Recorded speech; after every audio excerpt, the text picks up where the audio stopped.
चलिए दोस्तों, मैं देवेश कुमार पाठक एस्ट्रोलॉजर आप सभी का अपने YouTube चैनल अल्टीमेट ज्योतिष गुरु में हृदय से वंदन करता हूं। एक बहुत ही महत्वपूर्ण वीडियो आपको देने जा रहा हूं। जो इस समय कॉन्फ्लिक्ट चल रहा है, आपको पता है कि इजराइल और हमास के बीच में एक कॉन्फ्लिक्ट चल रहा है। उस पर मैंने आपको 2 वीडियोस भी दिए हैं। ये मैं अपडेट दे रहा हूं, एक बहुत ही महत्वपूर्ण, जो मैंने पिछले वीडियो में आपको वादा किया था कि हम बताएंगे कि कौन सी नई परिस्थितियां पैदा होने वाली हैं और कौन से देश एक विशेष तरह से इजराइल के विरुद्ध बड़े स्तर पर प्लानिंग कर रहे हैं। तो वो मैं आपको कुछ देशों के नाम बताऊंगा और क्या क्या आगे डेवलपमेंट्स होने वाले हैं वो भी इस वीडियो में बताने जा रहा हूं। बहुत ही महत्वपूर्ण वीडियो है और ये वीडियो है Israel Hamas conflict important update. तो चलिए आगे बढ़ते हैं। आगे बढ़ने से पहले अगर चैनल सब्सक्राइब नहीं किया तो चैनल सब्सक्राइब कर लीजिए, क्योंकि इस पर मैं आपको भविष्य में घटित होने वाली घटनाओं के बारे में पहले ही बताने का प्रयास करता हूं और आप देखते होंगे कि घटनाक्रम कुछ उसी तरह घटित होता पाया जाता है।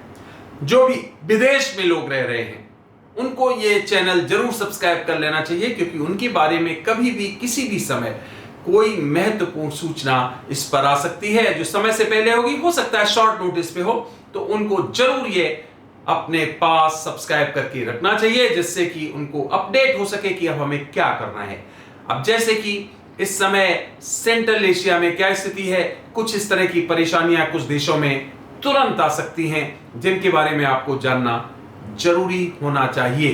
तो वो लोग जरूर सब्सक्राइब कर लें और बाकी भी लोग सब्सक्राइब कर लें, क्योंकि ये आपको भविष्य के बारे में इंपॉर्टेंट यूनिक घटनाक्रम बताता है। चलिए आगे बढ़ते हैं। तो क्या ऐसी परिस्थिति है जो मैं आपको इस वीडियो में अपडेट देने वाला हूं।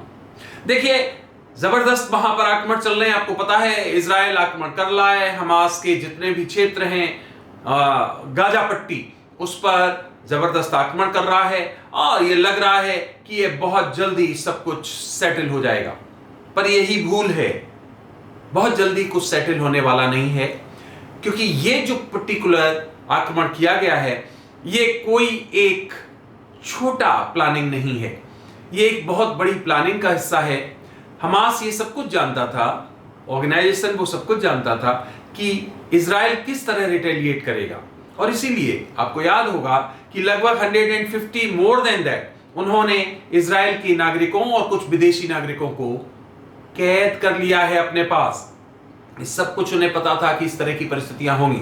तो चलिए अब मैं आपको बताता हूं कि कौन कौन से देश सुलग रहे हैं अंदर ही अंदर, और वो कुछ महत्वपूर्ण कर सकते हैं, महत्वपूर्ण करने की सोच रहे हैं। इसी तरह से कुछ और महत्वपूर्ण ऑर्गेनाइजेशन वो क्या कर सकते हैं। तो इस पे कुछ महत्वपूर्ण, एक तो हमास है, आपको पता ही है। साथ ही साथ हमास जो पैलेस्टीन में है और गाजा पट्टी पे उसका पूरा का पूरा नियंत्रण चलता है, उसकी सरकार चलती है। इसी तरह से हिजबुल्लाह, ये हिजबुल्लाह जो है, ध्यान रखिए, ये नॉर्दर्न क्षेत्र से बहुत ही इंपॉर्टेंट पार्ट अदा करने वाला है और ये भी इजराइल को परेशान करने वाला है। जो महत्वपूर्ण देश हैं जो इस लॉबिंग में लगे हुए हैं और बहुत ही महत्वपूर्ण भूमिका अदा कर सकते हैं, ध्यान से सुन लीजिए, हम आपको एक एक करके उनके नाम बता रहे हैं जो प्राइम हैं, महत्वपूर्ण है।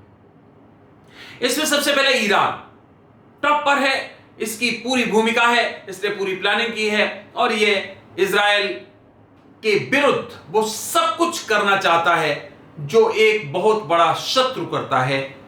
कटु, जिसको आप कहते हो कटु सत्य जो होता है, उसकी तरह इस बात को मान लीजिए कि ये सबसे बड़ा शत्रु इजराइल का है।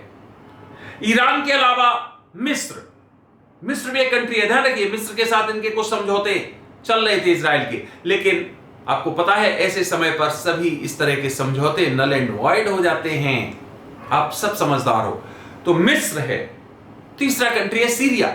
यस, सीरिया से भी इस तरह की परिस्थितियां पैदा हो सकती, क्योंकि वहां पर भी ईरान के गुट, जो आतंकवादी गुट हैं, अतिवादी गुट हैं, वो सीरिया में उनका बहुत महत्वपूर्ण एक, हम कहेंगे से है, बहुत महत्वपूर्ण इंस्टॉलेशंस है। तो वहां से भी ये परिस्थितियां दिखाई दे रही हैं। इसके अलावा जॉर्डन, लेबनान, ओमान, कतर, पहले भी बता चुका हूं कतर का नाम, याद होगा आपको। कतर बहुत महत्वपूर्ण भूमिका निभा रहा है, पैसे से, धन से, और साथ ही साथ एम्युनिशन, साथ ही साथ हथियार बहुत दे रहा है, क्योंकि कतर में कई महत्वपूर्ण जो ये गुट हैं उनके मुखियाओं ने वहां पर संरक्षण ले रखा है, और कतर अंदर ही अंदर बहुत ज्यादा सहायता कर रहा है उनकी। तो कतर भी इसमें बहुत इंपॉर्टेंट भूमिका अदा कर रहा है। फिर पाकिस्तान, यस, पाकिस्तान जानते ही हो आप, लगातार कह रहा है कि हम उसके साथ खड़े हुए हैं, भले उसकी परिस्थिति बहुत अच्छी नहीं है, लेकिन फिर भी वो इसमें पैलेस्टीन या गाजा की या हमास की सहायता करने वाला है। कुवैत,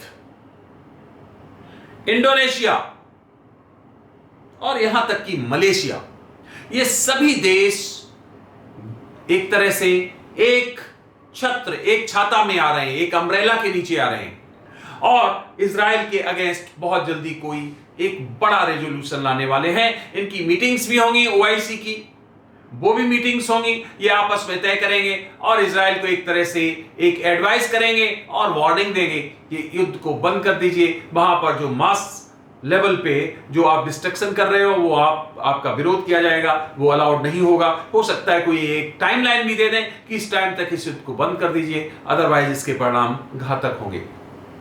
इसके अलावा यूएनओ में भी इसे उठाने का प्रयास किया जाएगा, वहां पर बहुत ज्यादा इनको सफलता नहीं मिलेगी यूएनओ में, लेकिन यस ओआईसी में ये सफलता जरूर मिलेगी। और कुछ देश, जिसमें मैंने ईरान का नाम लिया है सबसे टॉप पे, कुछ देश मिलकर इजराइल के अगेंस्ट कार्यवाही की मांग करेंगे। उसमें मिस्र भी है, उसमें ईरान भी है, उसमें सीरिया भी है, तो उसमें कतर भी है।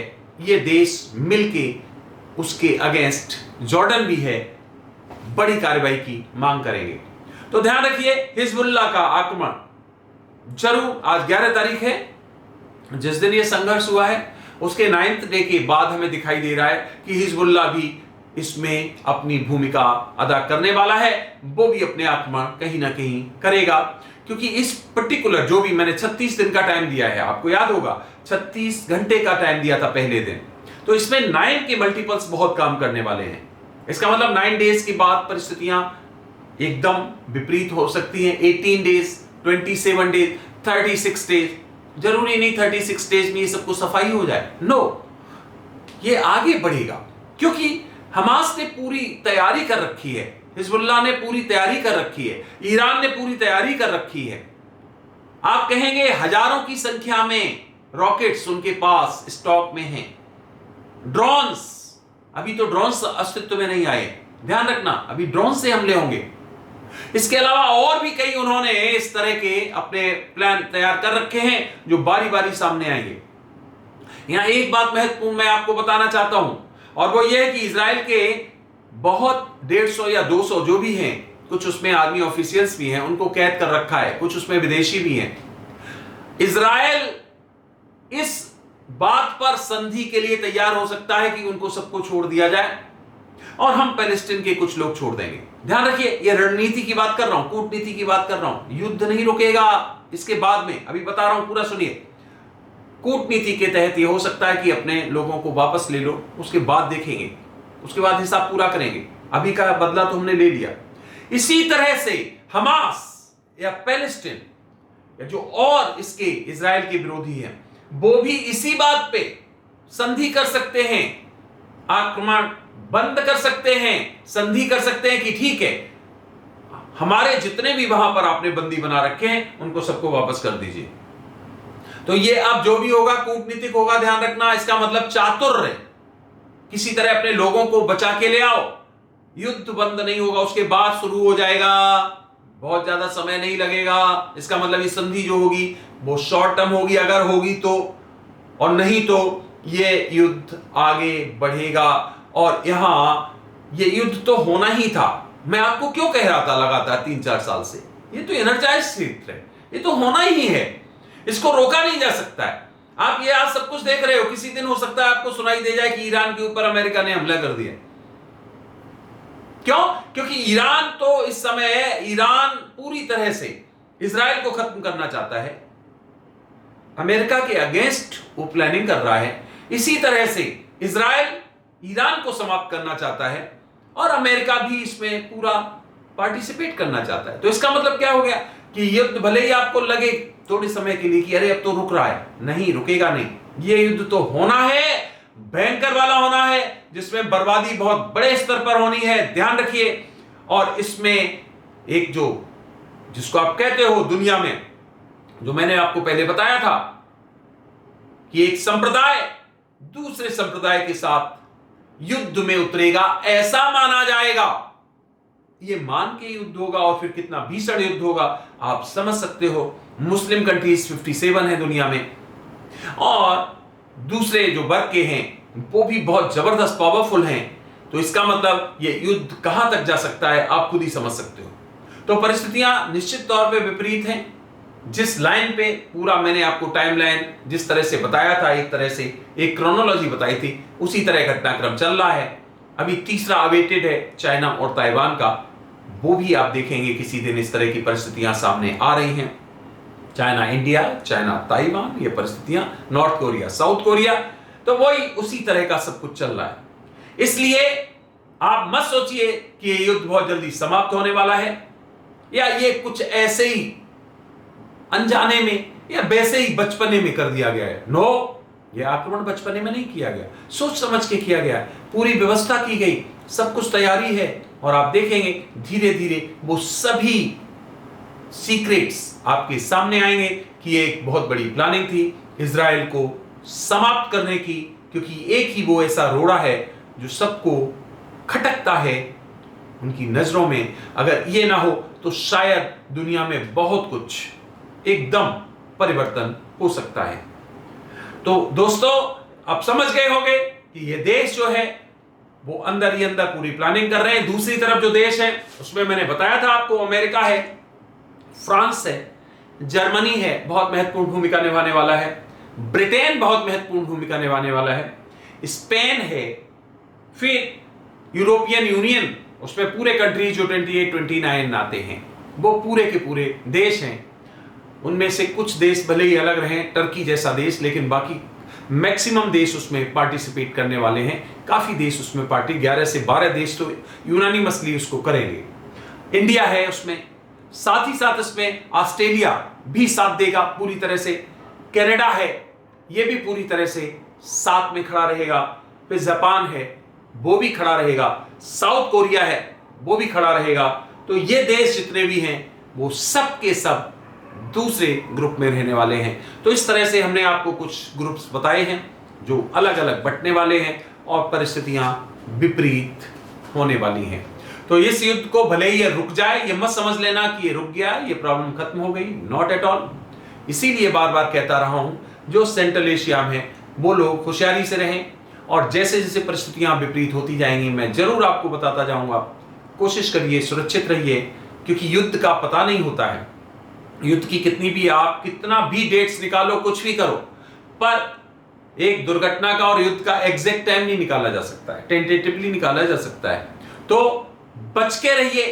कभी भी ऐसी परिस्थितियां अगर होती हैं तो तुरंत अपने देश वापस आइए, जहां पर भी आपका यहां जो रहने का स्थान है वहां वापस आइए, और जब वहां शांति हो जाए उसके बाद फिर आप जा सकते हो। तो फ्रेंड्स, आपने ये वीडियो देखा उसके लिए बहुत बहुत धन्यवाद। परिस्थितियां आगे विपरीत हैं, एक तरफ यूक्रेन और रूस चल ही रहा है, और ये दूसरा एक और महत्वपूर्ण युद्ध शुरू हो गया, खतरनाक युद्ध शुरू हो गया, और संभावनाएं आगे और खतरनाक दिखाई दे रही हैं कि कुछ फ्रंट और खुल सकते हैं।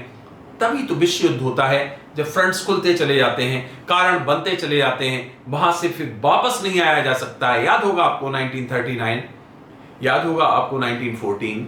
तो ये पहला विश्व युद्ध और दूसरा विश्व युद्ध या कोई भी युद्ध होता है तो उसमें कुछ इस तरह की विकरालताएं आ जाती हैं, इंट्रिकेसीज आ जाती हैं, समस्याएं आ जाती हैं, कारण बन जाते हैं कि जहां से वापस होना मुश्किल होता है, और फिर एक ही उसका निदान होता है कि अब तो युद्ध ही होना है और कुछ हो ही नहीं सकता है।